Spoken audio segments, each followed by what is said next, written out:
So hey, it's Mark Rabidou in the emergency department here with Brian Fay from Respiratory.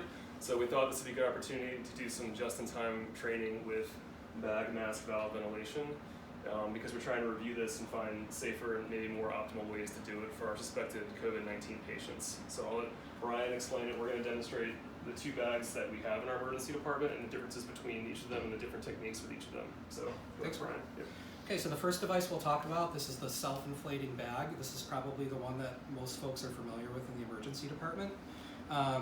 So I'll talk about real quick the assembly of this device for intubation of COVID-19 patients or to provide manual ventilation. You're going to want to make sure that you have a filter on this, and that's to protect everyone in the room from aerosolization. The mask will go on the end of that. And then we also have a PEEP valve here. So the PEEP valve comes out of this package and it attaches to the end of the bag right here. Just goes on the end. Once you have that, you have everything that you need. When you ventilate a patient with this, you're going to want to set the flow from the flow meter to 15 liters.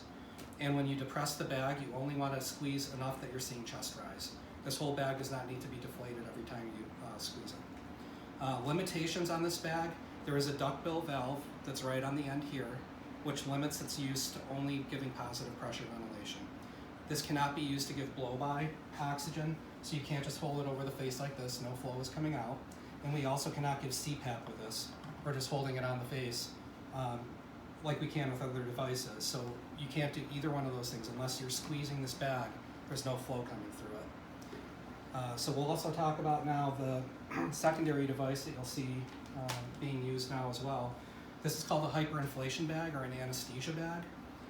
The way that this works, the filter also attaches to the end of this, and then the mask goes on the end of the filter. This bag is nice because it gives us a few more options when it comes to intubation and supporting COVID-19 patients leading up to intubation. This bag as well, we set the flow to 15 liters off the flow meter, so I'll turn it up right now. Once that's set, we have 3 different options. So option number 1 is that we can give blow-by oxygen with this just by holding it close to the face. We can also give CPAP with us. So if we hold it on the face and make a good seal, without squeezing the bag, we're giving continuous positive airway pressure. And then option number 3, which is giving actual positive airway pressure, or positive pressure. So to do that, I'll have Mark assist me. He'll make the seal. Because ideally we want to be using a two-person technique, one person focusing on making a good mask seal, the other person focusing on operating the bag wherever possible. Yep. So just looking quickly too at the anatomy of this bag. So when you look at the top of it, there's a pressure manometer that's on the top that's going to tell us how much pressure we're using. The blue dial here on the side is going to set our PEEP. So this is the equivalent to that red PEEP valve on the self-inflating bag.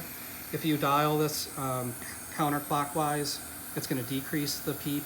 If you dial it clockwise, it increases the PEEP. So you can see that manometer going up and I'm not squeezing the bag.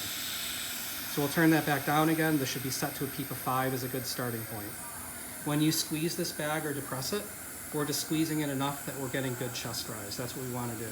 So as I squeeze this, you can see how the pressure manometer goes up with each breath. It's not so important to focus on the numbers as much as it is to focus on the amount of chest rise that we have. There is a pop-off valve that's built into this as a safety mechanism. So right now, if I squeeze this bag, it's going to limit me to 40. So pressure of 40. If I need to get more than that to be able to have chest rise, if I engage that pop-off right here, I can squeeze it and it will allow me to give a little bit more. So you can see that now exceeding a pressure of 40.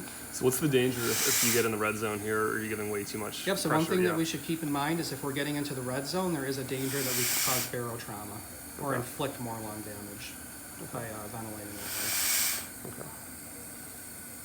All right. And that's how you use a flow inflating bag. Yep. So